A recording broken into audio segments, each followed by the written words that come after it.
I'm Grace Sullivan, and at 30 years old, I was hiding in a women's shelter with my newborn son, Leo. After my family disowned me, my sister sent a gift, a sleek digital photo frame. She said it was so we could have beautiful memories. But my friend, a detective, took one look at it and found a military-grade GPS tracker and a microphone wired inside.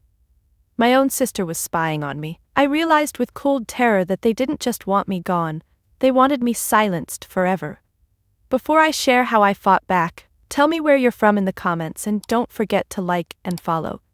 If you've ever had to become stronger than you ever thought possible for your child, stick around. This story is for you. The November wind howled outside, slicing through the cracks of my childhood home in Havenwood.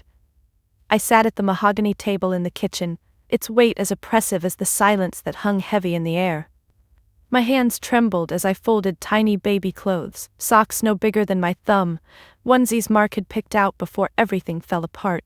His boxes were stacked against the wall, their contents a painful reminder of a life I'd lost.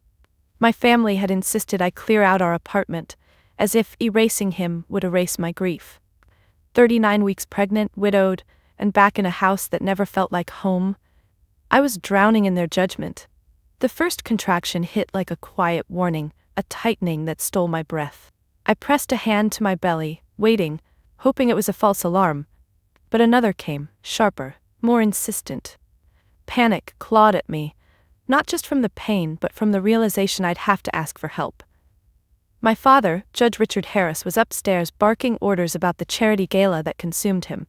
My sister Jess was in the living room, her phone propped up for a live-streamed brand deal, her laughter artificial and grating. My mother, Eleanor, hovered nearby, fussing over Jess's backdrop, ensuring every detail was perfect. "Mom," I called, my voice barely above a whisper. She didn't turn. "Mom, I think it's starting." "Grace, hush," she snapped, not even looking at me. "You're being disruptive, Jess is working." I tried again, louder, as another contraction gripped me. "Please, I need..." "Enough." My father's voice boomed from the hallway. He appeared, his face flushed with irritation, his tuxedo pristine for the gala. "You've been a burden your entire life, Grace. Don't make a spectacle tonight." The pain was coming faster now, each wave stealing my strength. I stumbled into the hallway, clutching the wall. "Dad, please, I need to get to the hospital." His eyes narrowed, and before I could react, he grabbed my arm, his grip bruising. "You will not ruin this night for your sister," he hissed, dragging me toward the front door. I tried to pull away, but my body was betraying me, the contractions relentless. He flung open the heavy oak door, the cold air hitting me like a slap. My hospital bag landed in the snow beside me as he shoved me onto the freezing stone porch. "You've always been an embarrassment," he spat. The door slammed shut, the lock clicking, with a finality that echoed in my chest. I collapsed into the snow, my body shaking from pain and shock, the world blurring as I realized I was utterly alone. The snow soaked through my coat, biting into my skin as I lay there, the contractions coming so fast I could barely breathe. My hands fumbled for my phone, but my fingers were too numb to dial. The world felt like it was closing in, the grand Harris estate looming behind me, its lights mocking my pain. I was nothing to them. Not a daughter, not a sister, just a problem to be discarded. I don't know how long I lay there, my breath hitching, when a light flickered on next door. A figure stepped out, his silhouette sharp against the glow. "Hey!" His voice cut through the wind, calm but urgent. He was at my side in seconds, kneeling in the snow. "I'm David. Can you tell me what's happening?" I managed to choke out. "I'm in labor." They locked me out. His eyes flicked to the bruise forming on my arm, then to the closed door. He didn't ask questions, just helped me to my feet, his grip steady but gentle. "We're getting you to the hospital, hang on." The drive was a blur, his car warm and quiet, except for my ragged breathing. He spoke to me, his voice low and grounding, telling me to focus on my breaths, to stay with him. At the hospital, nurses swarmed, their hands efficient but kind, their voices a lifeline. I clung to that kindness as the pain took over, each contraction a battle I wasn't sure I'd win. Leo was born just after midnight, his cry piercing the sterile air. The nurse placed him in my arms, his tiny body warm against my chest. I looked at him, his perfect scrunched-up face, and named him Leo, for the strength I so desperately needed. For the first time in months, I felt a flicker of something like hope. David lingered in the doorway, his coat draped over his arm. "You did good, Grace," he said, his voice soft but sure. He handed me a card with a number scrawled on it. "The Hearth. It's a women's shelter. Call them if you need a place, or call me if you need anything else." I nodded, too exhausted to speak, but his presence was a quiet anchor. As he left, my phone buzzed on the bedside table, lighting up with missed calls and texts from my family. Their words were a mix of crocodile tears and veiled threats, demanding I stop this nonsense and come home. I stared at the screen, my thumb hovering over the power button. For the first time, I realized I didn't have to answer. I turned the phone off, the silence washing over me like a balm. Holding Leo, I felt the tiniest spark of resolve ignite within me. The Hearth was nothing like the Harris estate. It was a modest brick building on the edge of Havenwood, its walls worn but warm, filled with women whose scars mirrored my own. The first night, I lay awake in a narrow bed, Leo sleeping beside me in a donated crib. The sounds of the shelter, soft footsteps, muffled conversations, the occasional laugh, were foreign but comforting.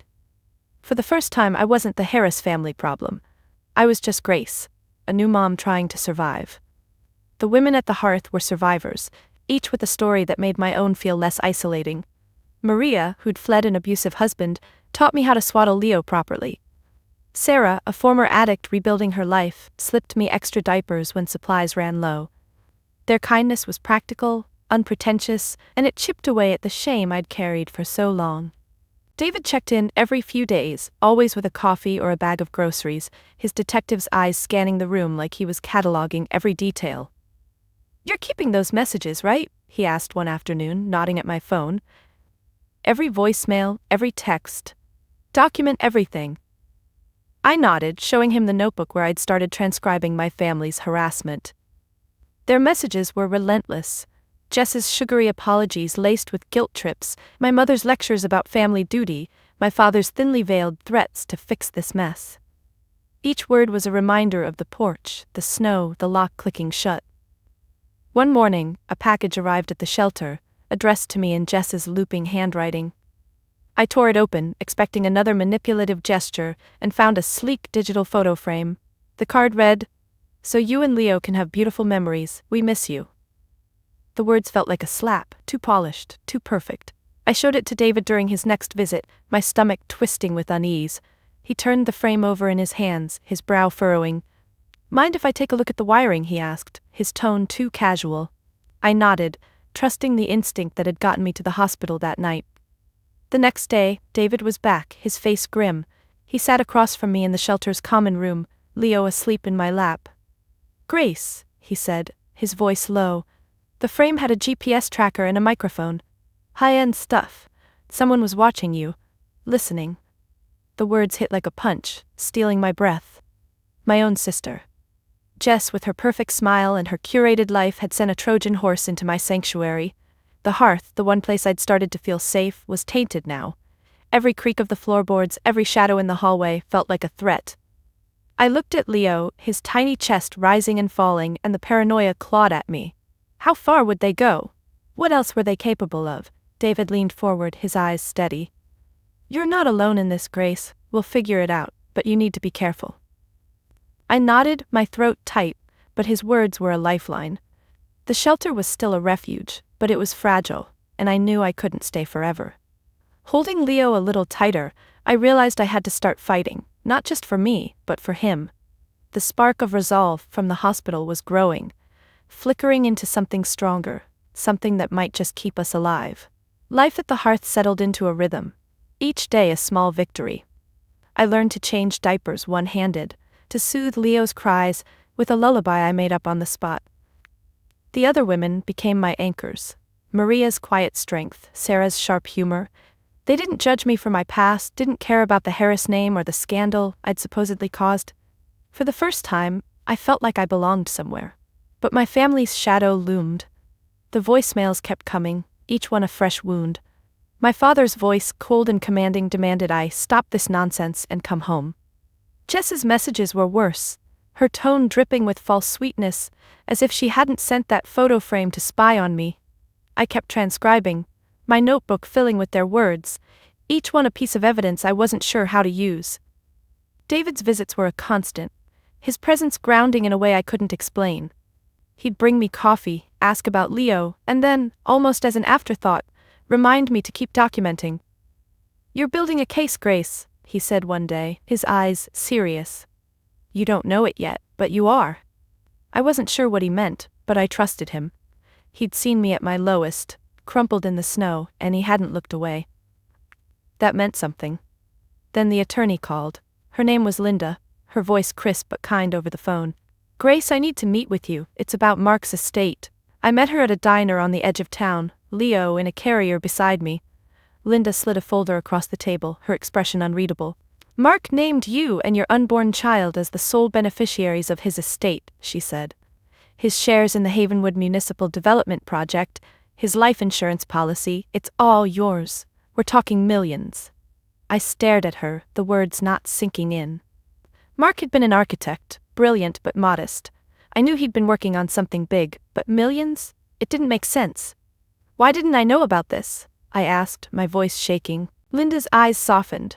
"Mark was private, he wanted to protect you, but there's something else, his accident, there are questions."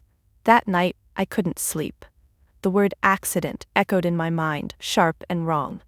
Mark's death had been a drunk driver, a tragedy that came out of nowhere. But Linda's words, and David's insistence on documenting everything, planted a seed of doubt. I called David, my hands shaking as I told him about the inheritance.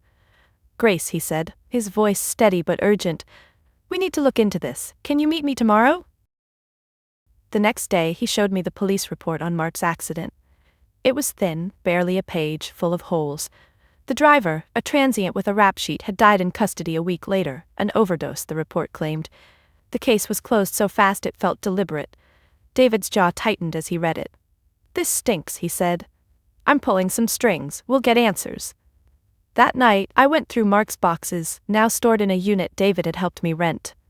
My hands shook as I sorted through his clothes, his sketches, his life. Then I found it, a small military-grade hard drive, the kind he'd used when he worked for the Army Corps of Engineers. It was heavy, cold, and locked with encryption I couldn't crack, even with the tech skills I'd been picking up from online courses. I turned it over in my hands, my heart pounding. Whatever was on that drive, it was important. Mark didn't keep things like this for no reason. The truth about his death, about everything, was just out of reach, and the helplessness I'd fought so hard to bury came rushing back. I clutched the drive, my nails digging into my palms, and whispered to Leo asleep in his crib, "We're going to figure this out, I promise." But the weight of it all, the inheritance, the suspicious report, the drive, felt like it might crush me. My family's cruelty wasn't just personal anymore. It had a motive, a shape, and it was bigger than I'd ever imagined. The storage unit smelled of dust and cardboard, a stark contrast to the sterile hospital room where Leo was born. I sat cross-legged on the cold concrete floor, Mark's hard drive in my lap, its weight a constant reminder of the secrets it held. Linda's words echoed in my head, millions, shares, an estate I never knew existed. Mark had always been careful, private, but this was something else. Why hadn't he told me? What had he been protecting me from? David sat across from me, flipping through the police report again, his brow creased. "The driver's overdose," he said, tapping the page. "It's too convenient. Dead in custody, case closed in a week. I've seen cleaner cover-ups in mob cases." I swallowed hard, my fingers tracing the edges of the hard drive. "You think someone wanted it buried?" He met my eyes, his gaze steady. "I think someone wanted Mark gone." The words landed like a stone in my chest. Mark's accident had always felt like a cruel twist of fate, but now it was taking shape as something deliberate, something planned. I thought of my father's grip on my arm, the way he'd shoved me into the snow. If he could do that to his own daughter, what else was he capable of? David leaned forward. "We need to know what's on that drive, Grace. It's our best shot at answers." I nodded, but the task felt impossible. I'd been taking online tech courses, learning the basics of coding to give Leo and me a future, but cracking military-grade encryption was beyond me. Still, I couldn't let it go. That drive was Mark's last message to me, and I owed it to him, and to Leo, to find out what it said. Over the next few weeks, I threw myself into the shelter's routine to keep the fear at bay. I helped Maria with the dishes, laughed with Sarah over Leo's attempts to crawl, and read bedtime stories to the kids in the common room. But at night, when the shelter grew quiet, I sat at the communal computer, teaching myself encryption basics, trying to unlock the drive. Each failure felt like a betrayal, like I was letting Mark down all over again. Then Linda called again. "Grace, there's more," she said, her voice tight. "Mark's shares in the Havenwood project, they're tied to a trust. Your father's been trying to contest it, claiming you're unfit. He's pushing for control of the estate." My blood ran cold. The pieces were falling into place. My family's cruelty, the surveillance, their desperation to pull me back. It wasn't just about control or appearances. It was about money. Millions of dollars that Mark had left to me and Leo, money my father wanted for himself. I told David everything. He didn't hesitate. "We're digging deeper," he said. "I've got a friend in the state police who owes me a favor.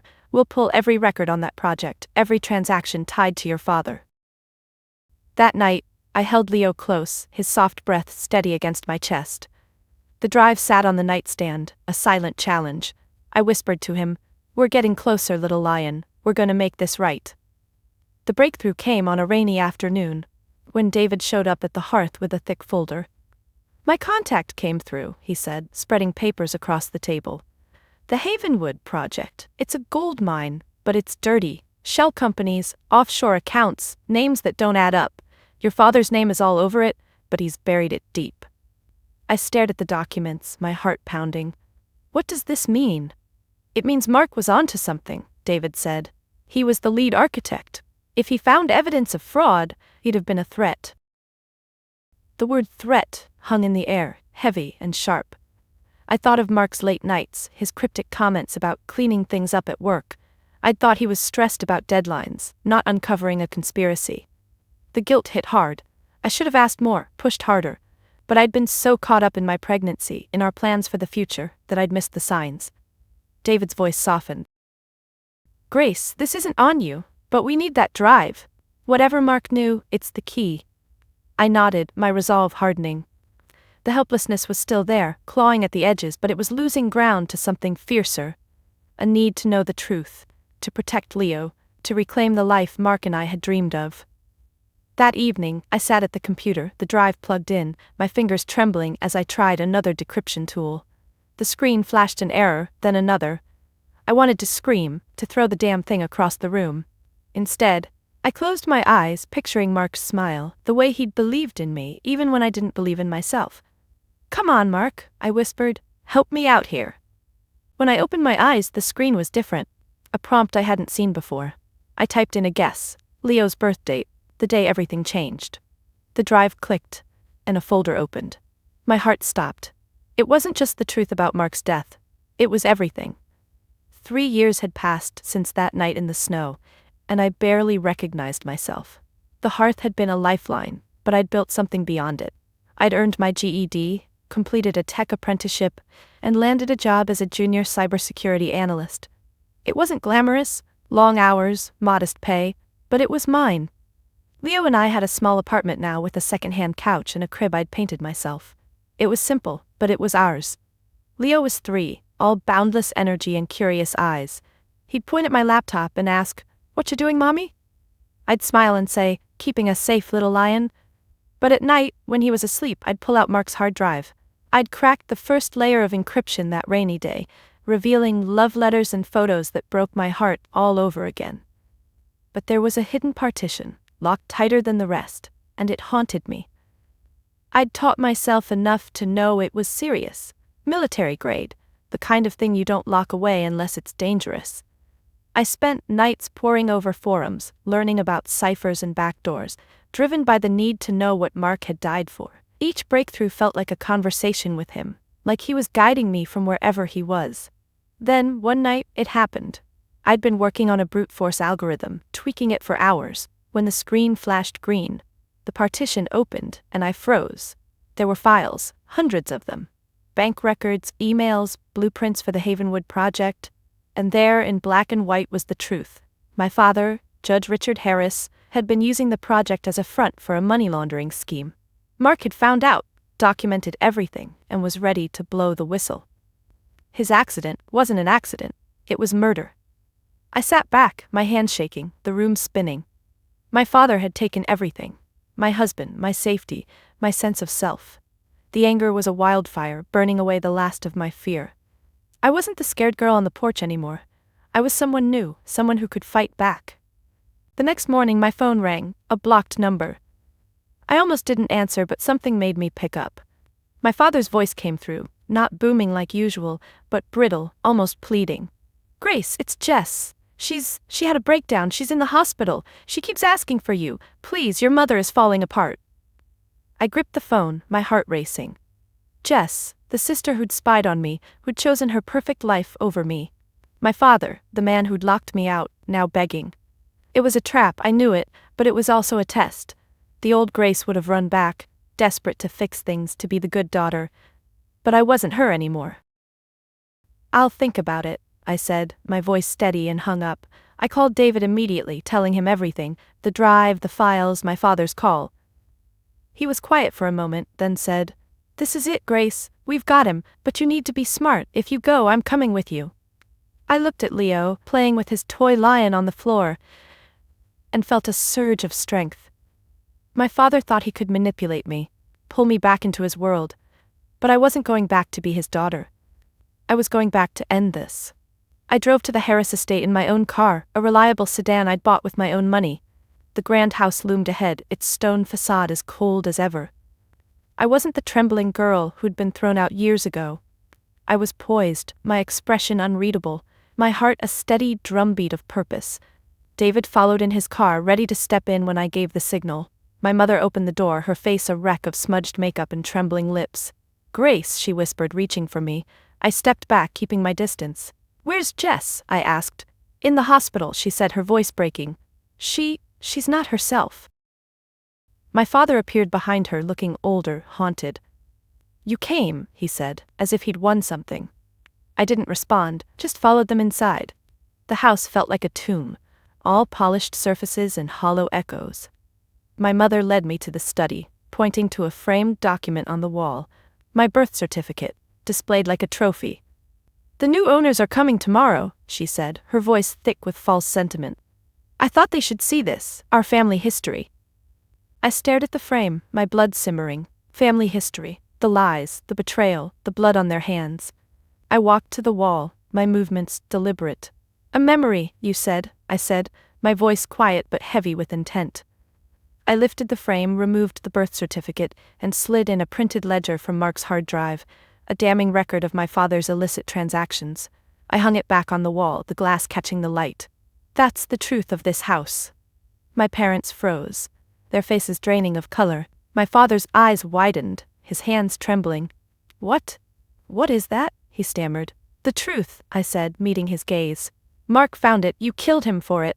The room exploded. My father lunged at me, his face twisted with rage. "You ungrateful little," he roared, his hands reaching for me. I braced myself, heart pounding, but before he could touch me, the study door swung open. David stepped in, his presence like a wall. Behind him, 2 state troopers, their faces grim. David held up his phone, the red light of a recording blinking. "Richard Harris," he said, his voice cutting through the chaos, "you're under arrest for conspiracy to commit murder." My father froze, his hands dropping. My mother collapsed into a chair, sobbing, her perfect world crumbling. The troopers cuffed my father, his protests fading into a pathetic whimper. I stood there, watching it all, the weight of years lifting off my shoulders. David caught my eye, a small nod of reassurance.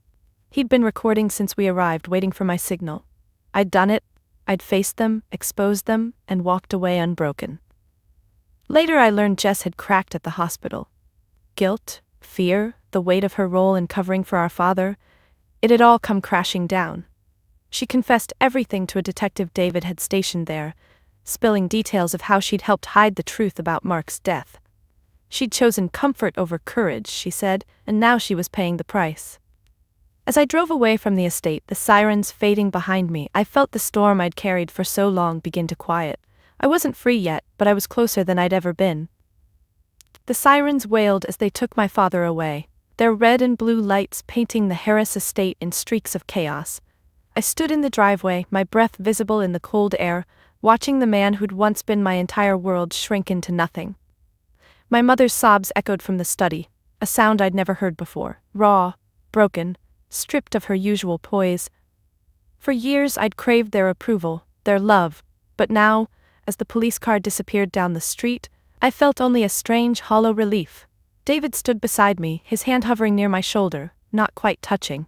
"You okay?" he asked, his voice low. I nodded, though I wasn't sure. My heart was a storm, anger, grief, triumph, all swirling together. "I didn't think it would feel like this," I said, my voice barely above a whisper. "Like I won, but it still hurts." He gave me a small, understanding smile. "Justice doesn't erase the past, but it's a start." We walked to my car, the gravel crunching under our feet. I glanced back at the house, its grand facade now just a shell. The ledger I'd hung on the wall was only the beginning. David had sent copies of Mark's files to his contact at the state police. The money laundering scheme, the cover-up, my father's role in Mark's death, it was all unraveling. Jess's confession at the hospital had sealed it, her guilt spilling out in a flood of names, dates, and deals she'd helped hide. She'd chosen comfort over courage, she'd told the detective, and now she was facing her own reckoning. As I drove away, Leo's car seat empty in the back. He was safe with Maria at the hearth. I felt the weight of the moment settle over me. I'd torn down the Harris family's carefully built facade, not with a whisper, but with a roar that echoed through Havenwood's privileged streets. The girl who'd collapsed in the snow 3 years ago was gone. I wasn't sure who I was becoming, but for the first time I wanted to find out. Back at the hearth, I held Leo close, his warmth grounding me. The other women gathered around, their faces a mix of awe and pride as I told them what had happened. Sarah squeezed my hand, her eyes shining. "You did it, Grace," she said. "You took them down." Maria nodded, her voice soft but fierce. "For you and Leo, and for all of us." Their words wrapped around me like a blanket, easing the ache in my chest. But the victory was bittersweet. My father's arrest was all over the local news, his mugshot splashed across screens, the Honorable Judge Richard Harris exposed as a fraud. My mother had vanished into the background, her social empire crumbling. Jess was still in the hospital, her breakdown a public spectacle. I didn't feel sorry for them. Not exactly. But I felt the loss of what could have been, a family that might have loved me if things had been different. David called later that night, his voice steady but urgent. "The feds are involved now," he said. "Mark's files opened a Pandora's box. They're digging into the whole Havenwood project, contractors, investors, the works. You're safe, Grace, but you need to lay low for a bit." I agreed, though the idea of safety felt foreign. The hearth was still my sanctuary, but the world outside was shifting, and I wasn't sure where I fit in it. I looked at Leo, asleep in his crib, his tiny hand curled around his toy lion. He was my reason, my anchor, the one thing I'd never let go of. Whatever came next, I'd face it for him. That night, I dreamed of Mark. Not the accident, not the pain, but the way he'd looked at me when we found out I was pregnant. His smile, wide and unguarded, promising a future we'd build together. I woke with tears on my cheeks, but they weren't just grief, they were resolve. I'd keep fighting, not just for justice, but for the life he'd wanted for us. A year later, I stood in a sunlit courtyard, the air warm with summer and promise. The ribbon in my hands was bright red, stretched across the entrance to a new building, a modest but sturdy space that gleamed with possibility. The sign above read, "The Jennings Sullivan Foundation, named for Mark and me, a legacy born from his sacrifice and my survival."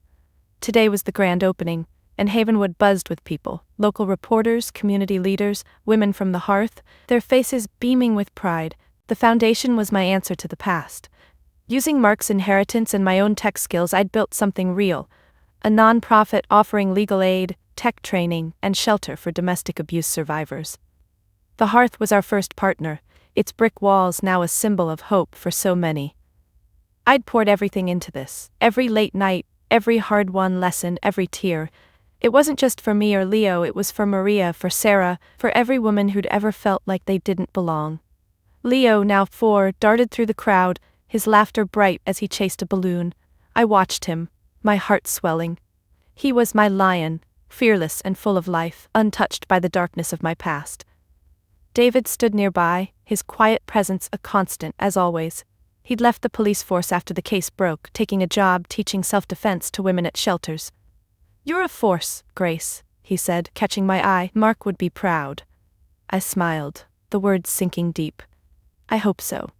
The ceremony began, and I stepped to the microphone, my hands steady despite the crowd. "This foundation is for second chances," I said, my voice clear. "For the women who've been told they're not enough, who've been left in the cold. It's for my son Leo, who taught me what strength really means. And it's for my husband Mark, who gave everything to do what was right." The crowd applauded, but my eyes were on Leo, who waved at me, his grin wide. I cut the ribbon, the scissors cold in my hand, and felt a chapter close. The past wasn't gone, it never would be, but it no longer defined me. That evening, I sat in our small apartment, the one I'd made our own. The walls were covered in Leo's drawings, bright splashes of color that made the space feel alive. I was reading him a bedtime story, his favorite book about a lion who roamed the savannah. He pointed to the picture, his eyes wide. "Is he strong, Mommy?" I looked at him, his face so like Mark's, and then around the room, the secondhand couch, the crib I'd painted, the laptop where I'd built a new life. This was our sanctuary, hard-won and ours alone. "Yes, Leo," I said, my voice steady, a smile breaking through. "He is, and he's just getting started." I tucked him in, his toy lion clutched tight, and sat by the window, the Havenwood skyline faint in the distance. The cacophony of my past, the slammed doors, the threats, the grief had faded, replaced by a quiet, hopeful symphony. I wasn't the girl in the snow anymore, nor the daughter desperate for approval. I was Grace Sullivan, mother, survivor, builder of something good. The future stretched out before us, uncertain but bright. I thought of Mark, of the love we'd shared, and knew he was with me, not in the pain, but in the strength I'd found. For Leo, for myself, for every woman who'd ever needed a hand to hold, I'd keep going. The lion in me was awake, and it was roaring. My story is a testament that your darkest moment does not define your future. To anyone who has ever been made to feel small, worthless, or left out in the cold, your strength is not gone, it's just waiting to be awakened. Let my journey be a reminder that you can rebuild your life, brick by brick, on your own terms. Please share this story if you believe in the power of second chances. Your past is a lesson, not a life sentence. The lion inside you is stronger than any storm you face.